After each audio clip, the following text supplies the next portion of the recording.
Y Padre, te damos gracias, mi Señor Jesús. Porque Padre mío, nosotros somos tan amados. Padre mío, somos tan bendecidos, somos tan queridos, Señor, por un Dios tan bueno como tú, Señor. Padre mío, nos miras, mi Dios, como lo más importante, lo más sagrado, lo más precioso, tus hijos, Padre, por los cuales, mi Dios, tú haces cualquier cosa, por los cuales, oh mi Dios, tú fuiste hasta el extremo, Señor, de sacrificar a Jesús en aquella cruz, mi Dios, para podernos adoptar a nosotros y hacernos tuyos, para darnos nombre que es sobre todo nombre, para hacernos, mi Dios, saber cuánto, mi Dios, nos amas y no hay cosa que tú no harías para salvarnos. Por ello, este día, Señor, estamos tan agradecidos por tu amor, tu gracia y tu misericordia, y estamos sumamente agradecidos por tu presencia en este lugar. Y te honramos y te bendecimos y te decimos gracias. Gracias, Padre. Todo esto te lo pedimos en el nombre de Jesús. Amén. Amén. Pueden tomar asiento, hermanos. Señor me los bendiga. ¿Cómo estamos? ¿Listos para Cristo? Gloria a Dios. Los que nos acompañaron el día de ayer al servicio memorial de nuestra hermana Gaby, fue una bendición, y los que no pudieron venir también, les decimos que fue algo maravilloso, algo muy hermoso de verdad. Fue un mover del Espíritu increíble. La familia completa entendió y supo que lo que ellos sintieron en este lugar fue el amor de Cristo. El amor de Cristo. Porque todos los que estábamos aquí les brindamos la mano y estuvimos con ellos y les apoyamos a ellos, y no solamente les ministramos a ellos, sino que estuvimos con ellos mientras ellos lloraban, mientras ellos lamentaban, mientras ellos se sentían tristes. Nosotros de igual forma les apoyamos y estuvimos a través de todo este proceso. Así es de que gracias por apoyarnos, por apoyar a la familia, por apoyar a la familia de nuestra hermana Gaby, por ser esos seres humanos que aman tanto al Señor y aman tanto la obra de nuestro Dios. Así es de que estamos agradecidos por su apoyo. Dios me los bendiga y vamos ahora a la palabra. Sí, por favor, Miguel, desprende las luces porque no los quiero oscuras, quiero ver sus rostros de ellos. Sé que no se me van a dormir después, y qué vamos a hacer, ¿no? Y la luz media apagadita, y van a decir, qué rico, ¿no? Y se acurrucan y se me van a dormir y no van a escuchar nada. Gloria a Dios. Hermanos, es una bendición nuevamente abrir las Escrituras, abrir la palabra de Dios. Este día estamos en el libro de Filipenses, capítulo 2. Vamos a mirar 4 versículos. Y vamos a estudiar un punto que es la causa de la desunión. La causa de la desunión es el tema que vamos a estar mirando este día. Para entrar en contexto, hermanos, la semana pasada aprendimos acerca de las cosas que redundaron para el progreso del Evangelio. Fue el tema que tocamos la semana pasada. Miramos cómo a través de las Sagradas Escrituras el apóstol Pablo nos habla acerca de tumbar aquellas barreras que son para nosotros un obstáculo para el servicio del Señor. Que no hay nada, hermanos, que nos pueda a nosotros parar para compartir las buenas nuevas de salvación. Miramos cómo el apóstol Pablo, estando él en una cárcel en Roma, no lo detuvo a él la prisión, sino que al contrario le abrió puertas para ministrar ¿a quién? Para ministrar a toda la corte real del emperador de Roma. Nos dice en el versículo 12 del capítulo 1 de Filipenses, dice: quiero que sepáis, hermanos, que las cosas que me han sucedido han redundado más bien para el progreso del Evangelio, de tal manera que mis prisiones se han hecho patentes en Cristo, en todo el pretorio, dice, y en todos los demás. Y la mayoría de los hermanos cobran ánimo en el Señor con mis prisiones y se atreven mucho más a hablar de la palabra sin temor. Se atreven mucho más, dice el apóstol Pablo. Cuando me pusieron en esta celda, muchos de mis compañeros de milicia Muchos de los cuales con los que yo ministré, con los que yo trabajé, creí, que pensaron ellos que para mí era el fin de mi ministerio, dijeron ellos. Pero el apóstol Pablo dice, el fin de mi ministerio no era, sino era el comienzo de mi ministerio, porque a través de la obra del Espíritu Santo y compartir con todos estos soldados que diario estaban atados a él, finalmente terminó convirtiendo todo el pretorio. O sea, todos aquellos que venían a escoltar al apóstol Pablo, a estar con el apóstol Pablo, fueron convertidos al cristianismo. Y rompió el apóstol Pablo las barreras. No hay nada, hermanos, que nos pueda detener a nosotros para compartir el evangelio, para compartir la palabra de Dios. Una de las cosas que podemos mirar es que no importa la circunstancia en la cual tú te encuentres. Si estás enfermo, la persona que viene a visitarte porque estás enfermo, es una oportunidad de compartir con esta persona que Cristo les ama. Si estás en el trabajo y se te brinda la oportunidad, es una oportunidad de compartir que Cristo les ama. Si estás en el supermercado y alguien te dirige la palabra, es una oportunidad de compartir con esa persona que Cristo les ama.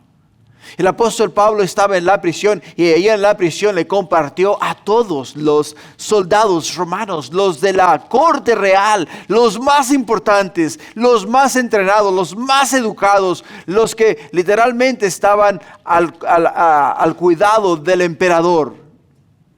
Y a ellos les compartió el evangelio. Les compartió las buenas nuevas de salvación. Pero el siguiente punto que miramos en el estudio de la semana pasada fue la proclamación del evangelio. La proclamación del evangelio. ¿Por qué? Porque para nosotros, hermanos, es como una pareja cuando recién se casan.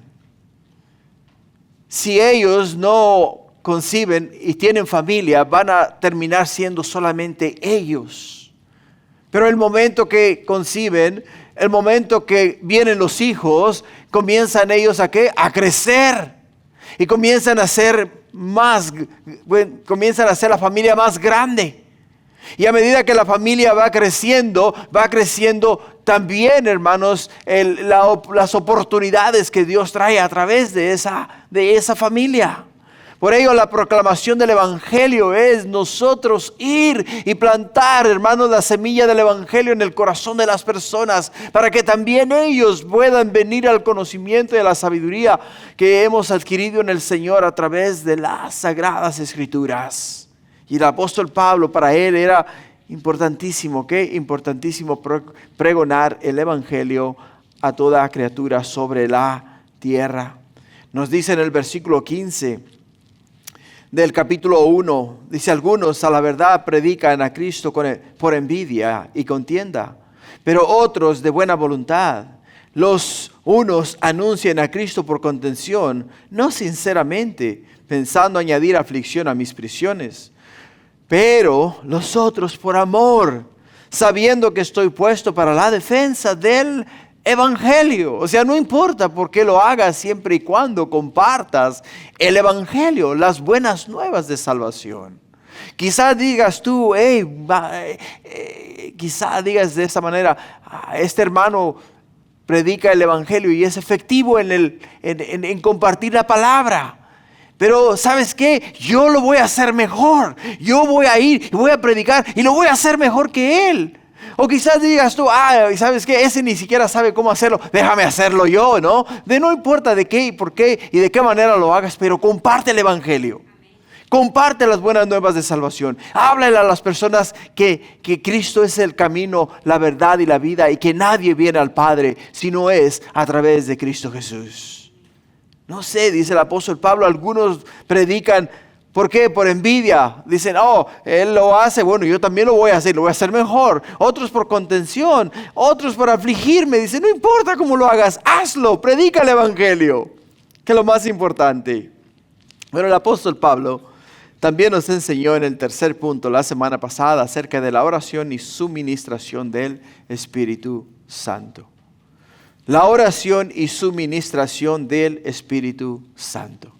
Lo miramos en el versículo 19 al 20, donde dice, porque sé que por vuestra oración y suministración del Espíritu de Jesucristo, esto resultará en mi liberación, conforme a mi anhelo y esperanza de que en nada seré avergonzado, antes bien, con toda confianza, como siempre, ahora también será magnificado Cristo en mi cuerpo, o por vida o por muerte. O por vida o por muerte. El apóstol Pablo dice, hey, yo confío y tengo fe en que ustedes están orando por mí. Tengo fe de que ustedes están orando para que Dios me ponga en libertad. Me deje salir de esta cárcel. Me deje salir y nuevamente, dice nuevamente, estar con ustedes. Pero yo sé, dice Pablo, pero yo sé que si no me deja salir de esta cárcel y me sentencian a muerte, de igual manera, sea yo libre o sea yo muerto, el nombre de Cristo va a ser magnificado a través de mi vida. Y esa debe de ser nuestra actitud. Esa debe de ser nuestra actitud. Que cuando a nosotros nos amenacen o nos amenace alguna circunstancia, alguna enfermedad o lo que sea, que no importa que si nosotros vivamos para Cristo, si morimos para Cristo, pero al final del día que las personas vean que somos siervos de Cristo y que vean a Cristo en nuestros corazones. El apóstol Pablo nos dice a nosotros, iglesia, este es la mente y el corazón de Dios, que vean a Dios a través de ustedes. El día de ayer fue un gran testimonio para esta iglesia. Aquí en este santuario no había una silla vacía. Todas las sillas estaban llenas. Todas. Estaba repleto el santuario. Y aparte de que estaba repleto el santuario, habían personas afuera en el foyer. Hermanos, la manera en la cual esta iglesia se condujo el día de ayer con esta gente, marcaron el corazón de ellos. ¿Por qué? Porque les amamos. Les abrimos la mano, les abrimos nuestro corazón, les abrazamos y oramos con ellos, les confortamos, les consolamos, les servimos en la parte de afuera mientras ellos comían, les dimos a ellos, ¿qué? Les dimos a ellos testimonio de lo que es un hijo de Dios. Dirás tú, bueno, ¿y por qué no están acá? Esa no es mi posición, mi lugar y tu lugar es mostrar a Cristo. El Señor es el que añade a la iglesia. Y Él es el que convence al hombre de pecado, de justicia y de juicio. Dirás tú, bueno, ¿dónde está el fruto? El fruto no tenemos que mirarlo nosotros, el que lo mira es el Señor. Y eso es lo que tenemos que hacer tú y yo. Tenemos que mostrar a Cristo. Así es de que como punto 4 del estudio de la semana pasada miramos lo que el apóstol Pablo nos dice acerca que nuestro testimonio es en vida o es en la muerte. Y nos lo explica de esta manera en el versículo 21 del capítulo 1. Dice, porque para mí el vivir es Cristo. ¿Te das cuenta? Para mí el vivir es Cristo y el morir es ganancia. Mas si el vivir en la carne resulta para mí en beneficio de la obra, no sé entonces qué escoger. Porque de ambas cosas estoy puesto en estrecho, teniendo deseo de ¿qué? De partir y estar con Cristo, lo cual es muchísimo mejor. Pero quedar en la carne es más necesario por la causa de vosotros. Por la causa de vosotros. Si es de que si vivamos para Cristo. Y si morimos, vamos a morir y vamos a estar con Cristo. Lo cual es, nos dice la Escritura, muchísimo mejor. Muchísimo mejor. Hermanos, ¿te imaginas lo maravilloso y lo glorioso que es estar en la presencia de Dios en el cielo? Donde la palabra de Dios describe la gloria de Dios con calles pavimentadas con oro. donde la Escritura describe la ciudad con un río en el medio de la ciudad y un árbol que da 12 frutos y las hojas del árbol son sanidad, son medicina para las naciones. Qué glorioso ver el resplandor de la gloria de Dios, mirar al Señor en su trono sentado, mirar cómo todos nos postramos delante de Él y lo alabamos, lo exaltamos y lo glorificamos. ¿Por qué? Porque es ahí donde nosotros queremos ir. Es allá donde Dios tiene un lugar para nosotros. Jesús mismo dice, en la casa de mi Padre muchas moradas hay. Voy pues aquí a preparar lugar para vosotros, para que donde yo esté, vosotros estéis también. Si seguimos aquí en la tierra, sigamos para Cristo, vivamos para Cristo, obremos para Cristo, trabajemos para Cristo. Si el Señor nos llama a gloria, pues Él ya tiene un lugar para nosotros en su morada, en su presencia. Lo que nos da a nosotros la seguridad de que para nosotros el vivir es Cristo y el morir es ganancia. El punto 5 que tocamos la semana pasada, la prueba que la prueba que somos ciudadanos del reino de Dios. ¿Qué prueba que eres un ciudadano del reino de Dios? ¿Te has preguntado? ¿Qué prueba? ¿Cómo sabes que eres un ciudadano del reino de Dios? El apóstol Pablo nos lo enseñó la semana pasada. Nos dice en el versículo 27, dice solamente que os comportéis, escucha, solamente que os comportéis como es digno del evangelio de Cristo, para que sea que vaya a veros o que esté ausente, oiga de vosotros que estáis firmes en un mismo espíritu, combatiendo unánimes por la fe del evangelio y en nada intimidados por los que se oponen, que para ellos ciertamente es indicio de perdición, mas para vosotros de salvación, y esto es de Dios. Entonces, ¿qué prueba, hermanos, que somos ciudadanos del reino de Dios? Nuestro comportamiento. ¿Cómo nos conducimos aquí en la tierra? Eso es lo que prueba. ¿Por qué? Porque dice solamente que os comportéis como es digno del evangelio de Cristo. Os comportéis como es digno del evangelio de Cristo. Semana pasada lo estudiamos en detalle, hoy día lo estoy usando solamente como introducción porque quiero entrar en contexto. Recuerda que el tema de hoy es la causa de la desunión, la causa de la desunión. Y el único peligro que amenaza a la iglesia es que, hermanos, la desunión. Es el único peligro que amenaza a la iglesia. En cierto sentido, este es el mismo peligro que nos amenaza a nosotros este día. Es un peligro muy grande. No sé si habrán oído la frase que la unión hace la fuerza. Y es muy cierto. La unión hace la fuerza. La palabra de Dios nos dice en el libro de Eclesiastés que cuando uno solo se cae, no hay quien lo levante. Pero cuando hay dos, el uno levanta al otro, pero cordón de 3 dobleces es muy difícil de que se rompa. Nos necesitamos los unos a los otros. Necesitamos la presencia de Dios en nuestras vidas y necesitamos la unción del Espíritu Santo en nuestro ser. ¿Para qué?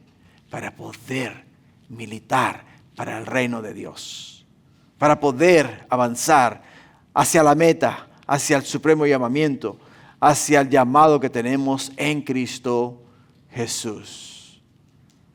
Por ello, hermanos, en una iglesia unida encontramos consuelo, encontramos amor, encontramos comunión, encontramos un mismo espíritu, encontramos afecto y misericordia.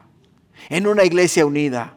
En una iglesia desunida encontramos contienda, vanagloria, arrogancia, un espíritu de superioridad y no nos importan los demás. Nos importan nosotros y nada más.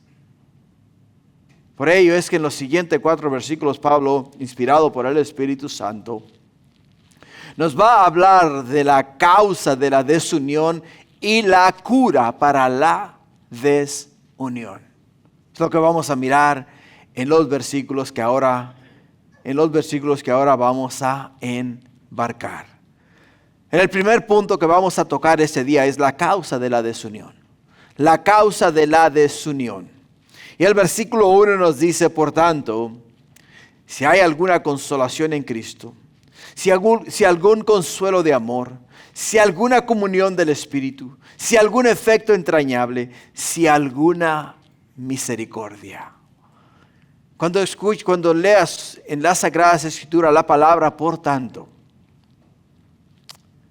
está haciendo referencia a lo que ya nos dijo anteriormente. Es como que si estuviéramos leyendo en inglés, ¿no? Y la palabra therefore, ¿okay? En inglés, therefore. Quiere decir, por lo que ya te dije anteriormente. Cuando miramos la palabra, por tanto, es lo mismo. Quiere decir el apóstol Pablo, por lo que ya te dije yo anteriormente. ¿En dónde? En el versículo 27, 28, 29 y 30. ¿Qué nos dijo en el versículo 27, 28, 29 y 30 del capítulo 1? Escucha bien las palabras del apóstol Pablo.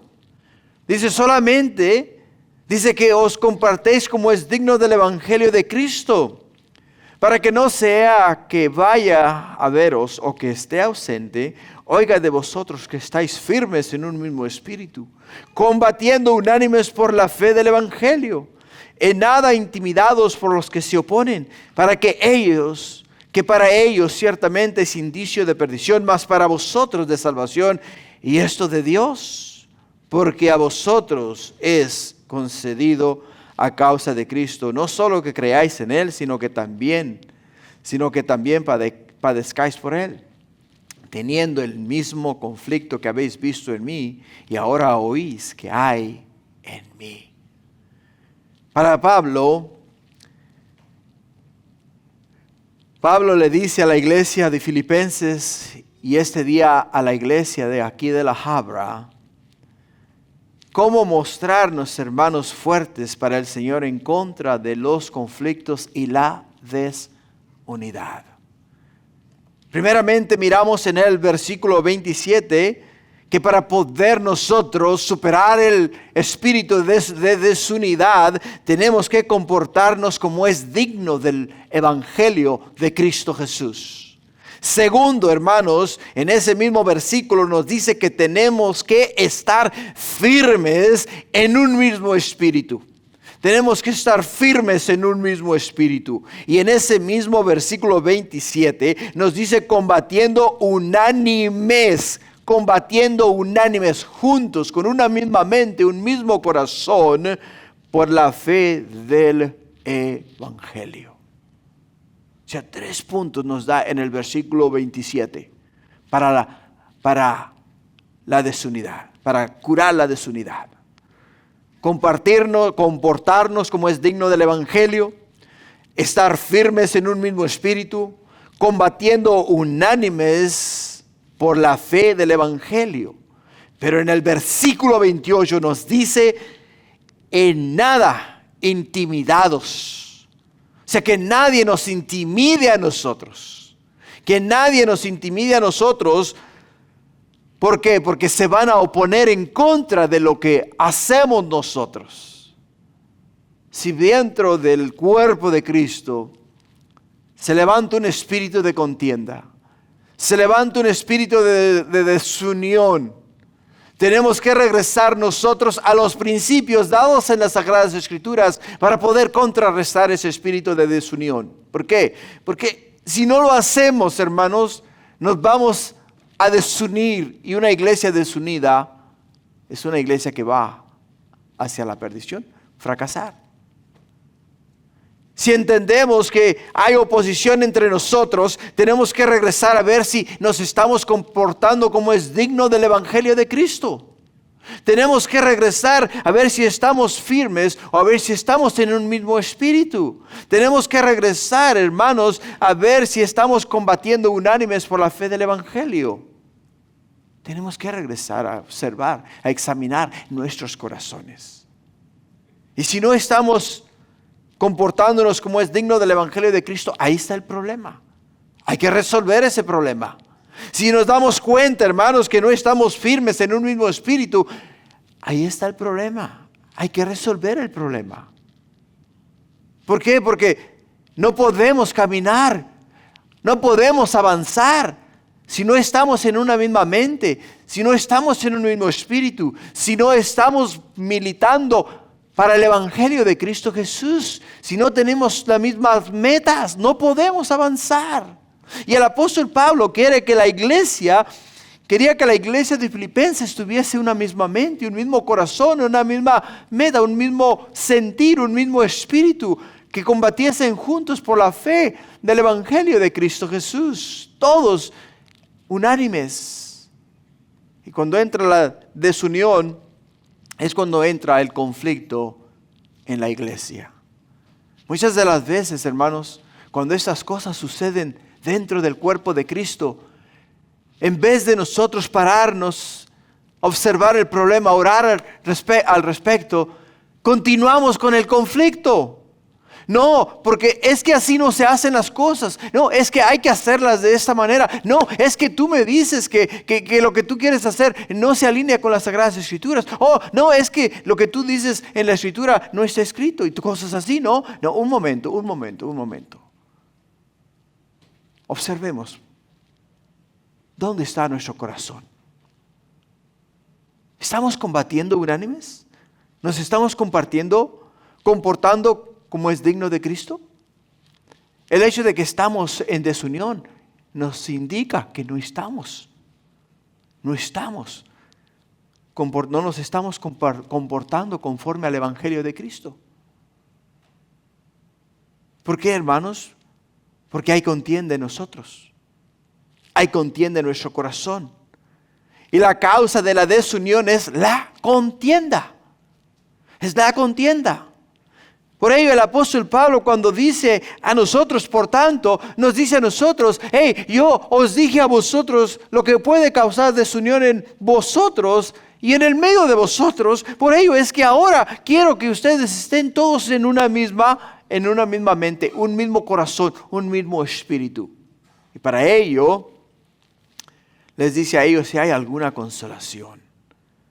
Si hay alguna consolación. Es increíble lo que muchas veces pasa por nuestras mentes. Lo que muchas veces ocurre en nuestras vidas. ¿Por qué, hermanos? Porque el hecho de que hay desunión nos ayuda a mirar a nosotros que no hay humildad en nuestros corazones. No hay humildad en nuestros corazones. No hay amor.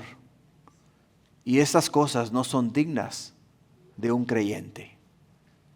No se alinean con los principios bíblicos. No se alinean con lo mencionado en la palabra de Dios. El gran comentarista Clark dice en su comentario: es extremadamente difícil el darle fuerza o connotación a estas expresiones. Estas poseen un torrente de una elocuencia con mucho efecto. El apóstol está derramando todo su corazón a un pueblo el cual él ama con todo su corazón, y los cuales eran dignos del amor incluso del apóstol. Pablo continúa esta exhortación, hermanos, hablándonos acerca de la consolación que obtenemos en Cristo Jesús. La consolación que obtenemos en Cristo Jesús. Una de las cosas que para nosotros como iglesia son de suma importancia, que cuando estamos trabajando en la obra de Dios y durante nuestro servicio al Señor, de una manera a otra, salimos en algún desacuerdo, que tenemos que inmediatamente volver a ¿qué? Volver a la verdad. Volver a los principios, volver a los mandamientos, volver a las promesas del Señor. Mirarnos en el espejo de la verdad, mirarnos en el espejo de la palabra de Dios y mirar si nuestro rostro refleja el rostro de Cristo Jesús. Y si nuestro rostro refleja el rostro de Cristo Jesús, quiere decir que vamos en la dirección correcta. Pero cuando me miro yo en el espejo y veo que soy Tony, soy yo, quiere decir que el que está equivocado soy yo. Soy yo. Soy el que está mal. ¿Por qué? Porque cuando Jesús, el Hijo de Dios, es Señor de nuestra vida, nuestro hablar, nuestro caminar, nuestro comportar, nuestro relacionarnos con las demás personas, va a ser todo conforme a la persona de Cristo Jesús. Por ello es que el apóstol Pablo amaba tanto a la iglesia de Filipenses. Porque la iglesia de Filipenses era una iglesia que estaba llena de gozo, llena de la presencia del Espíritu Santo, llena de Jesús. Por ello les dice a ellos si hay alguna consolación en Cristo, haciendo referencia a varios pasajes bíblicos, tales como Lucas capítulo 2, versículo 25.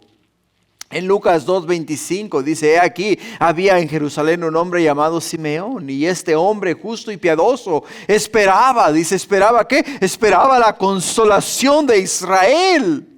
Esperaba la consolación, esperaba la venida del Mesías, la venida del Hijo de Dios. Y el Espíritu Santo estaba ¿qué? Estaba sobre de él. El Espíritu Santo estaba sobre de él. Él esperaba ver al Cristo, él esperaba ver al Mesías. Y en eso se confortaba, en eso se consolaba todos los días. Y nosotros iglesia, tenemos que consolarnos. ¿En qué? Consolarnos en el hecho de que Cristo Jesús dijo, he aquí, yo estoy con vosotros siempre. No os dejaré huérfanos, os dejaré al Espíritu Santo, el cual os consolará, os confortará, os guiará por el camino de la verdad. Nos lo dice ahí en el libro de Juan 14.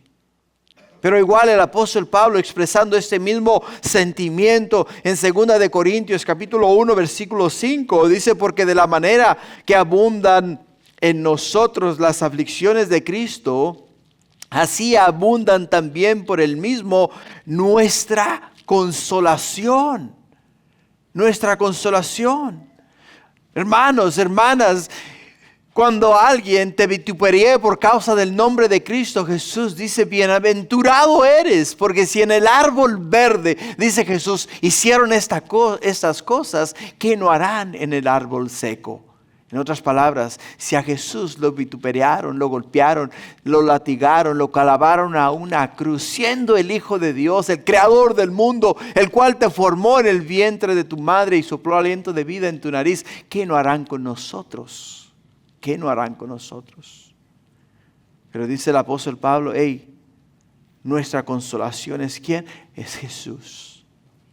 Es Jesús. De igual forma continúa el apóstol Pablo en 2 de Tesalonicenses capítulo 2 versículo 16. Dice, y el mismo Jesucristo, Señor nuestro y Dios nuestro Padre, el cual nos amó y nos dio consolación eterna y buena esperanza por gracia, conforte vuestros corazones y os confirme en toda buena palabra y obra.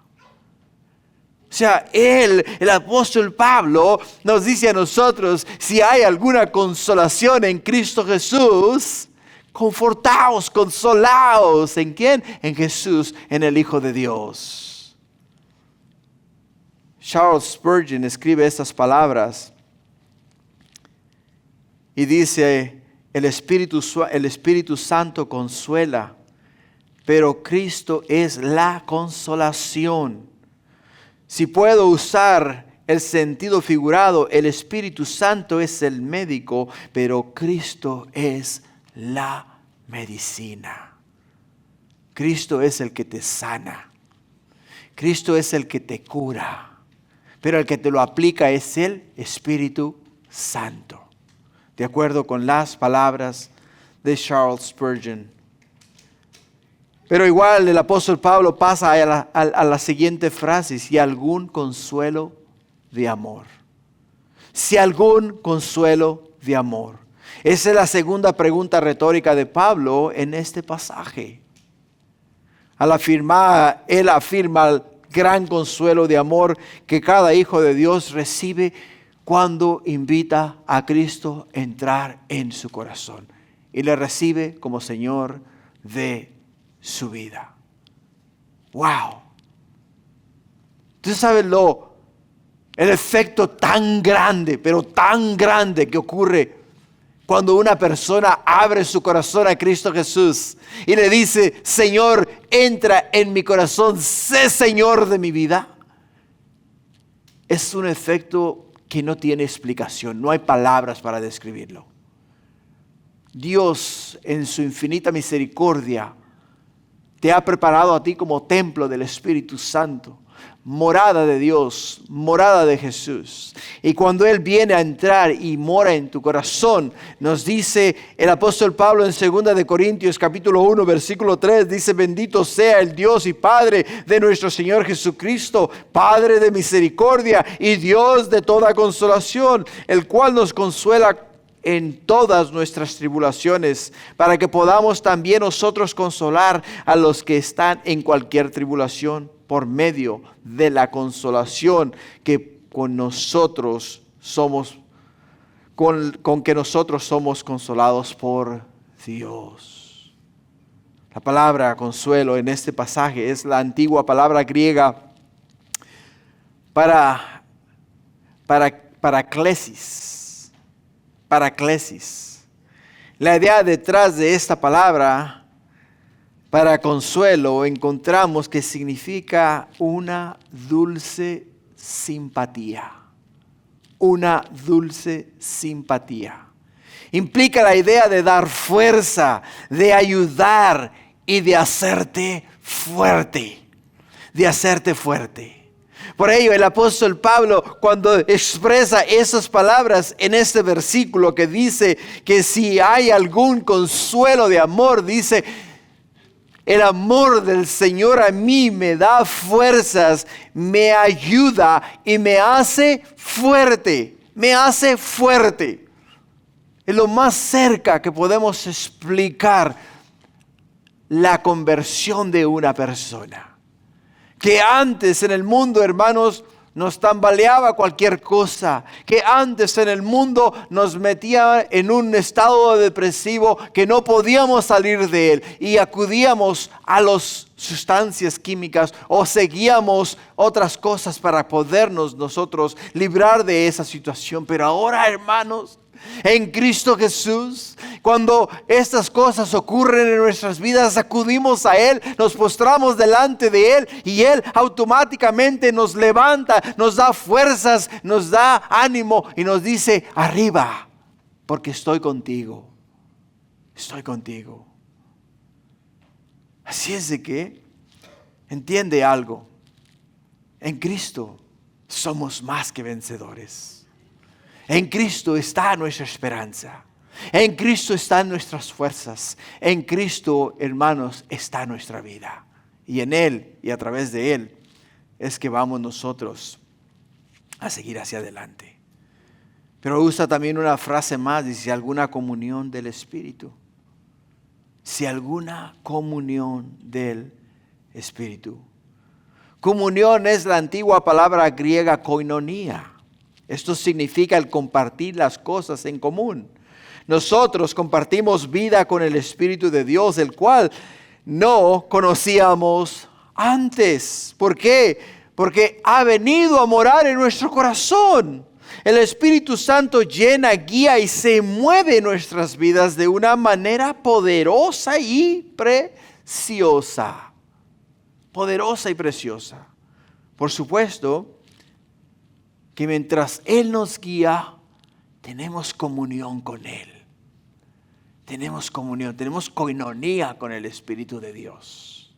Y mientras estamos sintiendo su presencia, sentimos su influencia en nuestro ser y vamos aprendiendo cada día que compartimos con Él. ¿Compartimos con Él qué? Compartimos con Él este tabernáculo, esta casa, esta morada que Dios ha hecho para poner en nosotros su Espíritu y poner en nosotros el Espíritu de Dios. Qué glorioso y maravilloso caminar con el Espíritu Santo todos los días. ¿Por qué? Porque la palabra koinonía, hermanos, simplemente significa tener todas las cosas en común. O sea, son en común para nosotros. Nuestra relación con el Padre es la relación del Espíritu Santo con el Padre. Nuestra comunión con nuestros hermanos es la comunión que a través del Espíritu Santo podemos todos nosotros experimentar. El amor de Dios que está en nosotros es el amor de Dios que es en nosotros a través del Espíritu Santo que Dios ha puesto en nosotros. Pero finalmente dice, si algún afecto entrañable, si alguna misericordia. Si alguna misericordia. Esta última pregunta retórica de Pablo asume que cada cristiano conoce algo del efecto entrañable de Dios y de la misericordia de Dios.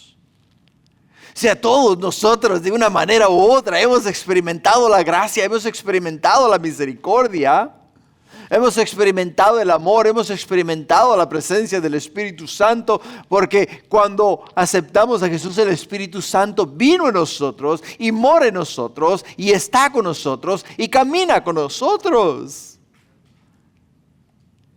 Por ello, Pablo menciona estas cosas de manera que nos sugiere que esas cosas deben de ser obvias en nosotros. Deben de ser obvias en nosotros. O sea, se tienen que ver. Las personas las tienen que percibir, las tienen que sentir, las tienen que, literalmente las tienen que ver en nosotros. Que cuando te miren a ti puedan ver el amor del Padre, el amor del Hijo y la intervención del Espíritu Santo en tu persona. Que reflejes la gloria de Dios, la misericordia del Padre. Que no seas tal cual juzgues, sino seas cual tal de gracia. Extienda misericordia por el amor a ¿quién? Por amor a Dios, porque somos hijos de Dios. Y somos de la naturaleza de Dios. Por ello, hermanos, entendamos algo que es de suma importancia para nosotros. Todas estas cosas son importantísimas. Por ello, el apóstol Pablo simplemente dice, por lo que ya te dije anteriormente,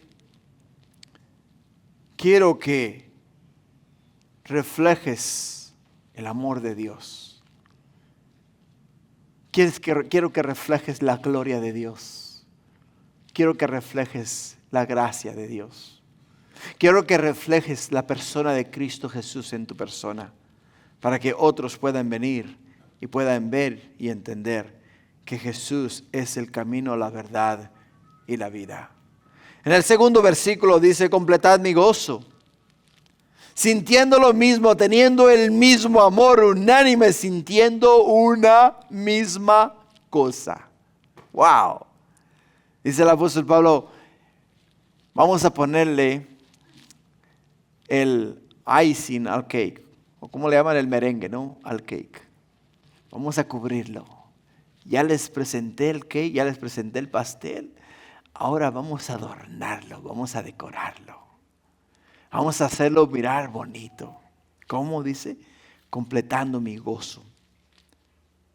Porque si no sentimos lo mismo, si no tenemos amor, si no estamos unánimes, Si no tenemos una misma meta, hermanos, no podemos avanzar. No podemos avanzar hacia adelante. ¿Sabes cuál fue la razón por la cual el pueblo de Israel estuvo 40 años en el desierto? Porque no eran de una misma mente, no eran de un mismo sentir, no tenían las mismas metas. Había ¿qué? Contienda en el medio del pueblo. Y a razón de la contienda que hubo entre el pueblo, unos seguían lo que Dios daba a través de Moisés y otros creían que Moisés no debía de ser el líder que él representaba ante los ojos de Dios. Entonces se formó un conflicto, y a razón del conflicto Dios tuvo que intervenir, y a razón de la intervención de Dios, Dios dijo al pueblo: como no quisiste y no hiciste caso a razón de lo que yo te indiqué que hicieras para entrar en la tierra prometida, entonces ahora vas a tener que quedarte en el desierto 40 largos años. Y pueden pasar muchos años, hermanos, y como iglesia nos podemos estancar. Nos podemos estancar. ¿Por qué no podemos avanzar? ¿Por qué no podemos crecer? ¿Por qué no podemos alcanzar la ciudad de la Habra? Porque no estamos unánimes. O sea, no sentimos lo mismo. No tenemos el amor que Dios necesita para poder alcanzar esta comunidad. No estamos unánimes. No sentimos una misma cosa. Cada uno siente lo mismo o lo suyo propio. Y el apóstol Pablo nos dice a nosotros: completen mi gozo. Completen mi gozo. ¿De qué manera van a completar mi gozo? Sientan lo mismo. Que el hambre que uno siente por las almas perdidas, lo sintamos todos. Que el hambre que uno siente por la palabra de Dios, lo sintamos todos. Que la compasión y la misericordia que uno siente por las personas, lo sintamos todos. Que el deseo de que Dios haga cosas grandes y maravillosas en esta comunidad, lo sintamos todos. Porque si no, no podemos avanzar. No podemos ir hacia la meta, hacia el supremo llamamiento.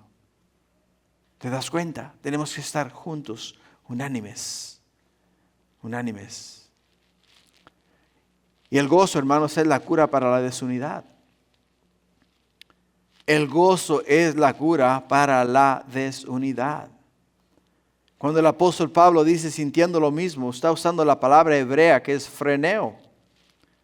Freneo quiere decir pensar, poner la mente sobre, implicando un interés y una reflexión moral. Y se traduce hacer caso. Hacer caso. En Romanos capítulo 14, versículo 6 dice: el que hace caso del día, lo hace para el Señor.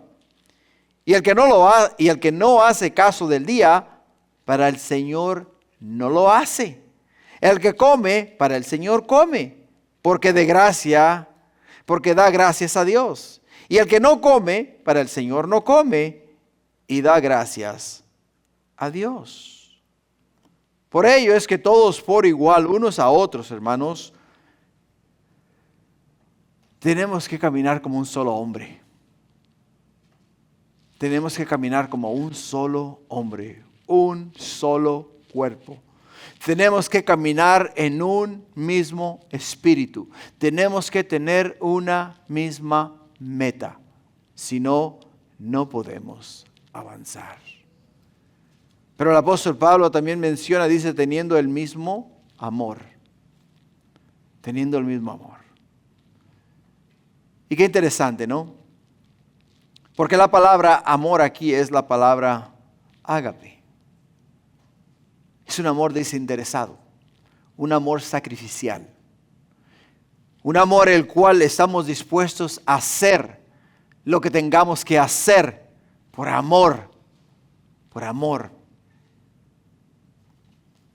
Y esta frase habla de la calidad, de cómo la cordialidad de un amor sincero, amando a Cristo y la doctrina de Cristo, y a todos los santos, ricos, pobres, altos, bajos, creyentes, débiles, fuertes, y hacer la diferencia, hermanos, por medio de la unidad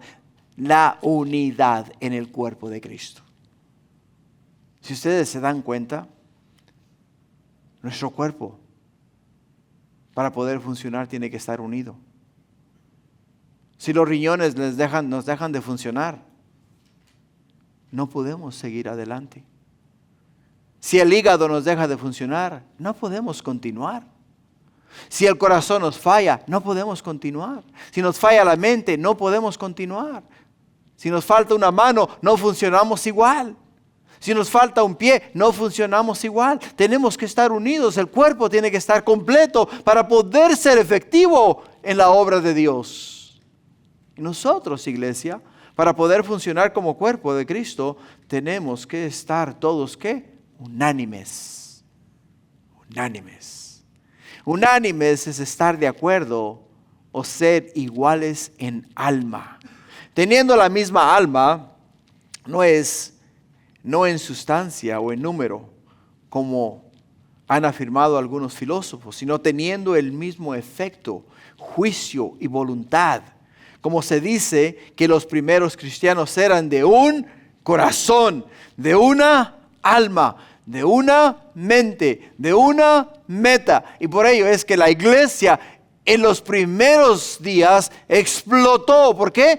Porque todos tenían una misma meta. Todos. Tanto era el enfoque y el empeño de ellos de avanzar en el reino de Dios, que vendieron todo lo que tenían, todo lo vendieron. Vinieron y lo pusieron a los pies de los discípulos y dijeron: aquí está todo, me deshago de todo y ahora avancemos el reino de Dios. Ahora ni un lunch que sacamos de ustedes, o de mí.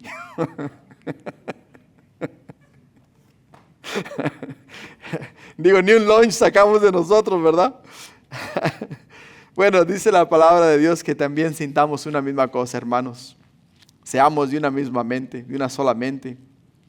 Que el evangelio, la doctrina y la enseñanza sea la misma para poder avanzar hacia el reino de Dios. Lo que nos lleva al segundo punto.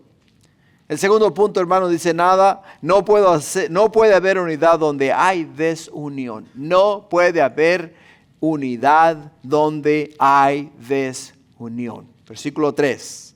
Nada hagáis por contienda o por vanagloria, antes bien con humildad, estimando cada uno a los demás como superiores a él mismo. Ahora, es el pensamiento lo que caracteriza el acto como bueno o malo delante de Dios. Cuando la palabra nada hagáis por contienda, esta frase nada hagáis por contienda, es escrita aquí por el apóstol Pablo, nos habla acerca de que debe de haber en nosotros unidad. En la carne nosotros en común no nos sentimos motivados para avanzar hacia adelante. Si tú me preguntas a mí ahora en estos momentos, si hubieses tenido la oportunidad, o sea, si hubieses dado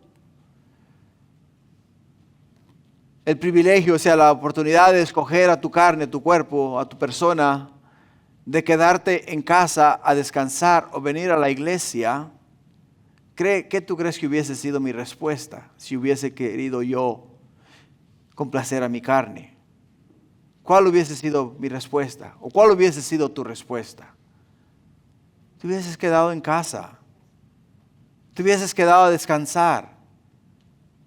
Hubieras dicho: ¿sabes qué? He trabajado muy duro toda esta semana, me merezco este día. Es el único día que tengo libre, me lo merezco, me voy a quedar en casa. Y te hubieras quedado en casa. Entonces, pero entendemos, hermanos, que no estamos aquí para servir la carne, estamos aquí para servir al Señor. Por lo tanto, tengo que someter mis deseos, tengo que someter mi carne a la voluntad de Dios, no a la voluntad mía, sino a la voluntad de Dios. Por ello es que tengo que hacer lo que es justo y digno delante de Dios. La palabra contienda nos habla en el griego que es eritia y denota ambición, buscar uno lo propio, rivalidad, siendo de la voluntariosidad. Una idea subyugante a la palabra. Es una formación de que yo quiero ser mejor. Pongámoslo así, ¿no? Pongámoslo así. Yo quiero ser mejor. Y no importa lo que tenga que hacer, me tengo que parar arriba de alguien, lo voy a hacer y lo voy a lograr. De lo que nos habla esta palabra contienda. O sea, siempre voy a tener la razón, siempre voy a ganar. Yo voy a ser el de la última palabra. Y yo voy a ser el que dicta el final de la conversación. Esa es nos habla de contienda. Pero cuando nos habla a nosotros de vanagloria, también, hermanos, podemos ver la definición de vanagloria, que es una opinión excesivamente favorable de la habilidad propia. De la habilidad propia, importancia o inteligencia, y así sucesivamente. O sea, cuando hablamos de vanagloria, te glorías en el hecho de que eres elocuente, de que hablas bien, de que tienes un estudio muy alto, de que eres una persona educada a lo máximo, de que no hay otra persona como tú, y te sientes superior a todos los demás. Eso se llama vanagloria. Y dice el apóstol Pablo que nada hagamos por vanagloria. Pero nos baja de nuestra nube, ¿no? Tenemos que hacerlo ¿cómo? En humildad. Tenemos que hacerlo en humildad. Y ese tercer paso para el tiempo de unidad descrito aquí en Filipenses capítulo 2, que miramos hace un momento, nos habla acerca de ¿qué? Nos habla acerca de una virtud, un efecto, algo sobrenatural, algo que solamente Dios puede hacer posible. ¿En quién? En aquellos los cuales aman al Señor con todo su corazón y con toda su alma. Por ello, hermanos, nada hagáis, dice el apóstol Pablo, por contienda o por vanagloria, antes bien en humildad, estimando cada uno a los demás como superiores a él mismo. Como superiores a él mismo. Estaba haciendo un trabajo hace no mucho tiempo. Estaba un joven con título de universidad trabajando conmigo. Y este muchacho, le dije yo a otro joven que también acababa de comenzar a trabajar con nosotros, que no sabe absolutamente nada. Y le digo estas palabras, le digo a él, hey,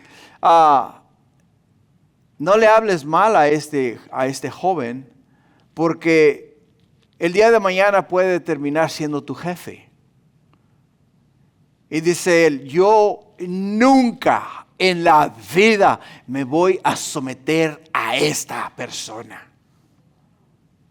Le digo, mira, mejor reserva tus palabras, porque a mí personalmente me dijeron eso muchas veces y terminé siendo el jefe de esas personas. Y me miraban de una forma inferior. Por eso te digo, no digas eso, porque la vida da muchas vueltas. Esta persona, si sigues tú de esa manera, puede terminar siendo tu jefe. Tu jefe. Por ello es que entendemos que, hermanos, no te sientas superior a los demás, sino tenemos que mirarles a ellos como superiores a nosotros mismos, mirar las cualidades de ellos y mirar qué cualidades que ellos tienen nosotros no tenemos. Quiere decir que son mejores que nosotros. Son mejores que nosotros. Es difícil, ¿no? Pero no imposible. Para terminar el último punto, hermanos, que ya se me fue el tiempo. Y no son 4 versículos, Para terminar, en el último punto vamos a mirar la cura para la desunión, en el versículo 4.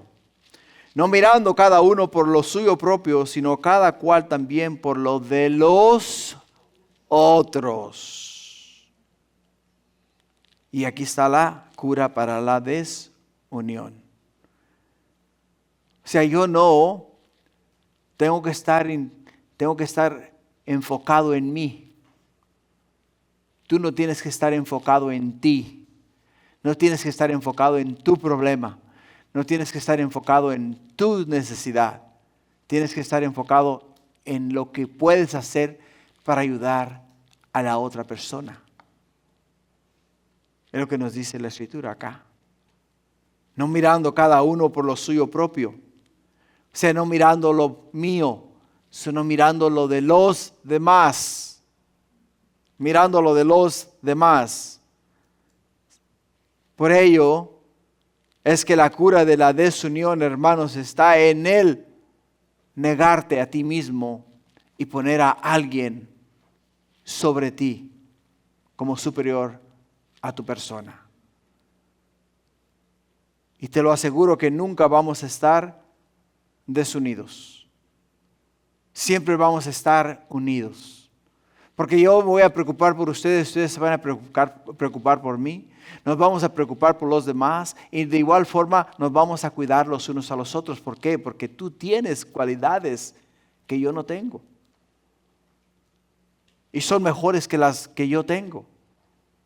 Son mejores que las que yo tengo. Y por ello es que te tengo que mantener, te tengo que tener en alta estima. Tengo que velar y cuidar por ti. Tú tienes que velar y cuidar por mí porque yo tengo cualidades que tú no tienes. Que te gustaría a ti tener, pero no las tienes. Dios me las dio a mí. Y por lo tanto, ¿sabes qué? De igual forma, nos tenemos que evaluar los unos a los otros. Para terminar, en conclusión, ante el peligro de la desunión, Pablo establece 5 consideraciones que deberían prevenir la desarmonía. La primera que establece él es el hecho de que todos estamos en Cristo y deberíamos tener una misma mente. Una misma mente. La segunda nos habla acerca del poder del amor del Hijo de Dios, lo cual nos mantiene a nosotros en unidad. Y la tercera nos habla del hecho de compartir con el Espíritu Santo, que compartir, o sea, tener koinonía con el Espíritu Santo, ser de una misma mente, de un mismo corazón, de un mismo sentir. Y la cuarta nos habla acerca de la existencia de la compasión humana que debería de haber en cada uno de nosotros, lo cual previene la desunión. Y la quinta, la última, es la exhortación de Pablo acerca de nuestras personas. No puede haber, hermanos, felicidad para uno mientras sepa que hay desunión en la iglesia por el hecho de que nos sentimos superiores los unos a los otros. No podemos avanzar si no estamos en una misma meta. No podemos avanzar si no somos de un mismo corazón. No podemos avanzar si nuestro sentir no es el mismo. Si estamos en desunión, no podemos avanzar. Tenemos que estar en unidad. Y juntos vamos a ir hacia la meta, hacia el supremo llamamiento, hacia Cristo Jesús. Amén, iglesia. Gloria a Dios. Pues ponte de pie, vamos a orar. Y así damos por concluido el servicio de hoy, después de una alabanza. Amén. Padre, gracias. Te doy gracias, mi Dios, porque una de las cosas que destruye la iglesia, mi Dios, es la desunidad. Uno de los enemigos más amenazantes en el medio del cuerpo de Cristo, Señor, es el hecho de que no haya armonía entre nosotros. El hecho de que nos sintamos superiores los unos a los otros. Que, oh Padre Santo, no haya un espíritu de humildad en nuestros corazones. El hecho, mi Dios, de que no podamos ver, mi Dios, lo valioso que nuestros hermanos son ante tus ojos. Y mirar, Padre mío, los dones y las bendiciones que ellos, Padre mío, poseen. Bendiciones que son de bendición para nosotros. Padre, oh mi Dios, nos llevan a la desunión, Señor. Pero este día te pido, mi Señor Jesús, que si ha entrado en el medio nuestro un espíritu de desunión, Señor, sea este día, oh mi Dios, refutado, Señor, sea echado fuera, Padre Santo, y traiga a nosotros, Padre, un espíritu de unidad, un espíritu de amor, un espíritu de consolación, Señor, que, oh Padre Santo, todos con una misma mente, una misma meta, un mismo espíritu, Señor. Unánimes en amor, Señor. Sigamos hacia adelante, sabiendo que servimos no al hombre, sino al Rey de Reyes y Señor de Señores, a Cristo Jesús, el cual, mi Dios, por nosotros dio su vida para que nosotros pudiésemos tener vida. Por ello te pido, Padre Santo, y nos bendigas, nos unas, Padre, hoy más que nunca, porque estamos viviendo tiempos muy difíciles. Y quites de nosotros todo espíritu de apatía, Señor, y traigas en nosotros, mi Dios, ese espíritu de unidad y sigamos hacia ti, hacia tu presencia. Gracias, Padre. Bendice ahora a tu pueblo, bendice ahora a tu iglesia, y sé nosotros y con nosotros. Te lo pido este día y siempre, en el nombre de Jesús, y todos decimos amén.